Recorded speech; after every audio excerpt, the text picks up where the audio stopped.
Hello friends, welcome to stock money channel. इस video में हम जानने वाले हैं बजाज फाइनेंस लिमिटेड के बारे में। हमारे एक सब्सक्राइबर की डिमांड थी कि अगर हम बजाज फाइनेंस में 1 लाख रुपए इन्वेस्ट करें तो क्या 25 साल में 1 करोड़ रुपए बन सकते हैं क्या। तो इस वीडियो में हम जानेंगे बजाज फाइनेंस के पूरे रिजल्ट्स के बारे में। इसने क्वार्टर वाइज कैसा परफॉर्म किया है, इसने ईयर वाइज कैसा परफॉर्म किया है और इसने पिछले 10 सालों से किस तरीके का रिटर्न दिया है, इसकी शेयर होल्डिंग्स, और लास्ट में हम इसके लेवल्स भी देखेंगे और इसकी पूरी कैलकुलेशन करके देखेंगे इस वीडियो में कि क्या बजाज फाइनेंस में अगर 1 लाख रुपए लगाते हैं हम अभी तो क्या वो 25 साल में 1 करोड़ रुपया बन सकता है या नहीं। लेकिन उससे पहले देखेंगे हम इसके रिजल्ट्स, इसके फंडामेंटल्स की फंडामेंटली कितना स्ट्रांग है, क्योंकि इसका पी जो है हाई वैल्यूएशन में। बहुत से लोग बोलेंगे कि ये शेयर जो है बहुत महंगा है, लेकिन मेरा मानना ये है कि जिस कंपनी का ग्रोथ अच्छा होता है उसका पी हमेशा आपको हाई ही मिलेगा।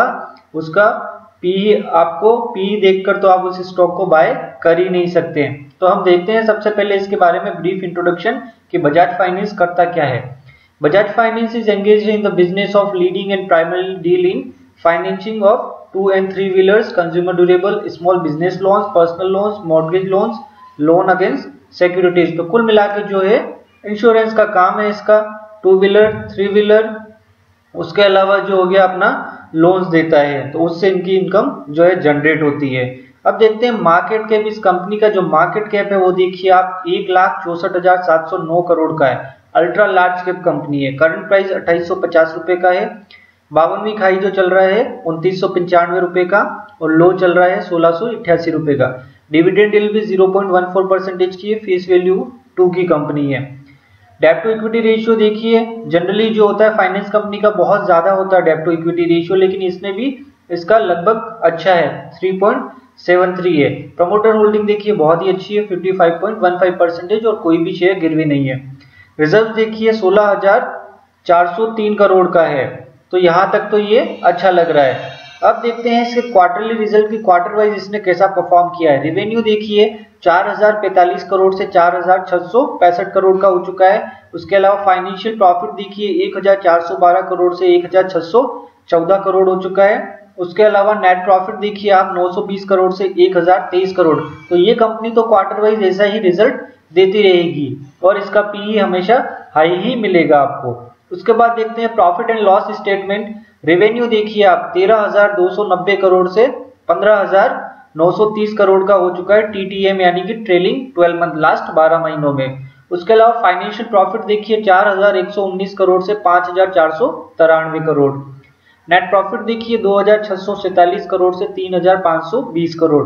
अर्निंग पर शेयर भी बढ़ा है। डिविडेंड भी कंसिस्टेंट पे आउट करती हुई आ रही है। ट्रैक रिकॉर्ड देखें तो कंपाउंड सेल्स ग्रोथ लास्ट 10 साल की जो है 39.22% है। कंपाउंड प्रॉफिट ग्रोथ देखिए, प्रॉफिट ग्रोथ कितनी शानदार है देखिए लास्ट 10 साल में 62.54%। आरओई देखिए 20.12%, यानी कि 20% से जो है एवरेज इसका पैसा जो है इन्वेस्टर का ये कंपाउंड कर रहा है। अब देख लेते हैं बैलेंस शीट। बैलेंस शीट में देखिए रिजर्व्स और बढ़ चुका है, 17,251 करोड़ का हो चुका है। टोटल असेट्स देखिए 93,895 करोड़ के पास हो चुकी है। कैश फ्लो इसका नेगेटिव है क्योंकि लोन देने का काम करती है, तो कैश फ्लो अधिकतर नेगेटिव ही रहता है और बिजनेस एक्सपांड करती रहती है। तो ये तो होगा इसके फंडामेंटल। फंडामेंटली बहुत ही स्ट्रांग है और बिजनेस भी अच्छा है। अब देख लेते हैं इसके हम रिटर्न्स किस तरीके से दिए हैं इसने पिछले 10 सालों में। 1 वीक में डाउन है, 1 मंथ में देखिए 8.87%, ईयर टिल डेट में देखिए 9.35, 1 ईयर में 65, 3 ईयर में 319, 5 ईयर में देखिए 1,642% का और 10 साल में देखिए आप 43,235% का रिटर्न दिया है। तो कितना शानदार इस कंपनी ने रिटर्न बना के जो इन्वेस्टर्स को दिया है। इसकी क्वालिटी देखिए आप, क्वालिटी एक्सीलेंट क्वालिटी की कंपनी है। वैल्यूएशन देखिए आप, वैल्यूएशन जो है आपको बहुत ही एक्सपेंसिव नजर आएगा और ये जो वेरी एक्सपेंसिव है, अब 1512 का लेवल तो इसको टच करना बहुत ही मुश्किल है इस स्टॉक के लिए। बहुत ही वर्स्ट कंडीशन आ जाए, वॉर जैसी सिचुएशन आ जाए तब ये 1512 तक आ सकता है, वरना 1512 पे तो ये आना भी नहीं चाहिए कभी भी। उसके अलावा फाइनेंशियल ट्रेंड देखिए आप इस कंपनी का, फाइनेंशियल ट्रेंड भी वेरी पॉजिटिव है। शेयर होल्डिंग पैटर्न देख लेते हैं डिटेल में। शेयर होल्डिंग पैटर्न देखिए, प्रमोटर होल्डिंग 55.15% का एफआईज की है, 20.07% नॉन इंस्टीट्यूशन की है, 15.93%, म्यूचुअल फंड की है 7.5%, इंश्योरेंस की है 0.85% और अदर डीआईज की है 0.5%। प्लेज परसेंटेज कुछ भी नहीं है। म्यूचुअल फंड ने 0.18% होल्डिंग बढ़ाई है। उसके अलावा 640 एफआईज का पैसा लगा हुआ है इसमें और 37 म्यूचुअल फंड स्कीम का पैसा लगा हुआ है। बजाज फिनसर्व लिमिटेड, इसकी सबसे ज्यादा होल्डिंग है 54.99%। Bajaj finance, Bajaj Finserv limited ये एक ही ग्रुप की कंपनी है। हाईएस्ट पब्लिक शेयर होल्डर देखिए गवर्नमेंट ऑफ सिंगापुर 3.71%। उसके अलावा हम देखते हैं कि अगर ये गिरता है, अगर इसमें गिरावट आती है तो वो कौन सा लेवल होता है जहां पे ये आ सकता है। इसमें गिरावट तो ना के बराबर ही है, लेकिन अगर अभी निफ्टी करेक्ट हो रहा है तो हो सकता है ये 2570 के लेवल पर मिल जाए तो खरीदने के लिए बहुत ही बेस्ट रहेगा, लेकिन 2570 भी आना मुश्किल ही है। अब हम जानते हैं, लेकिन अगर हम 1 लाख रुपए लगाना चाहें, लॉन्ग टर्म इन्वेस्टर के लिए मेरी सलाह ये रहेगी 1 लाख रुपए लगाना चाहे, अगर अभी जो करंट प्राइस चल रहा है उस पर अगर आप 1 लाख रुपए लगा देते हो तो इस स्टॉक में गिरावट भी आए तो आपको बेचना नहीं है। 25 साल का मतलब बहुत ही बड़ा टाइम पीरियड होता है। हो सकता है किसी ईयर में, जैसे आप 2008 का ले लीजिए, मार्केट क्रैश हो गया था, बजाज फाइनेंस भी उस समय बहुत ही नीचे लेवल पर था, लेकिन उस समय जो लोग इन्वेस्टेड रहे उनको बजाज फाइनेंस से आने वाले 5-6 सालों में ही बहुत अच्छा रिटर्न बना के दिया। तो 25 साल का मतलब है आपको स्टॉक में इन्वेस्टेड रहना है। अगर आप 1 साल इन्वेस्टेड रहोगे और निकाल लोगे पैसा तो आपका पैसा नहीं बनेगा, क्योंकि लॉन्ग टर्म में जो है कंपाउंडिंग वर्क करता है। कंपाउंडिंग से ही पैसा तेजी से बनता है और वो कम से कम 10 साल के बाद जो है कंपाउंडिंग का इफेक्ट और ज्यादा नजर आने लगता है। तो 25 साल तक अगर इन्वेस्टेड रहते हो तो आपका अमाउंट कितना बन सकता है वो हम आपको कैलकुलेशन करके बताते हैं। मैंने ये कंपाउंड इंटरेस्ट कैलकुलेटर ओपन किया है। बेस अमाउंट हम डाल रहे हैं 1 लाख रुपीज। 1 लाख रुपीज डाल दिया। हम एवरेज जो इसने 10 साल का रिटर्न दिया है 20% का रिटर्न दिया है, 20.12 का दिया है, लेकिन हम 20% ही ले रहे हैं और डिविडेंड तो आपको अलग से मिलेगा।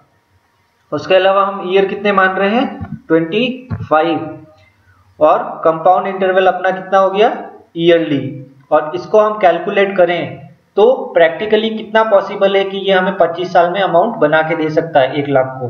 तो 1 लाख को जो ये बना के देगा वो देगा 95,39,621 रुपीज, यानी कि ऑलमोस्ट 95 लाख रुपए के आसपास बना के दे देगा। और 0.14% जो है इसका डिविडेंड है, तो ऑलमोस्ट 97 या 98 लाख रुपीज के आसपास आपका जो है अमाउंट 25 साल में बन रहा है। और ये प्रैक्टिकली जो है पॉसिबल है, क्योंकि 20% से ज्यादा का ही रिटर्न देगा बजाज फाइनेंस आने वाले टाइम में, क्योंकि इसका बिजनेस बहुत ही अच्छी रेट से ग्रोथ हो रहा है। और इसने अगर 20% जो एवरेज दे रहा है, अगर 21% ये रिटर्न दे देता है तो कितना अमाउंट हो जाएगा हमारा वो देख लेते हैं हम।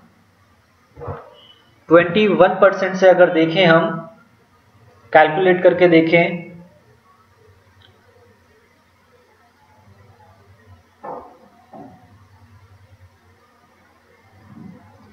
सॉरी 19 डल गया था, 21%। 21% से देखें तो हमारा जो है 1 करोड़ रुपए के आसपास जो है हमारा अमाउंट बन जाएगा। तो बजाज फाइनेंस में सीधा सा फंडा ये है कि अगर आप अभी 1 लाख रुपए लगा कर रखते हैं और 25 साल तक होल्ड करके रखते हैं तो 90 लाख से 1 करोड़ रुपए के बीच में आपका अमाउंट जो है बन जाएगा। तो प्रैक्टिकली पॉसिबल है, आप जो है बजाज फाइनेंस में 1 लाख रुपए लगा सकते हैं। आई होप आपको हमारा ये वीडियो अच्छा लगा होगा। अगर वीडियो अच्छा लगा हो तो लाइक कर दीजिए और चैनल को सब्सक्राइब कीजिए, बेल आइकन पर क्लिक कीजिए, जिससे आपको हमारे आने वाले वीडियो सबसे पहले मिल सके। अपने फ्रेंड्स को ज्यादा से ज्यादा शेयर कीजिए। Thank you.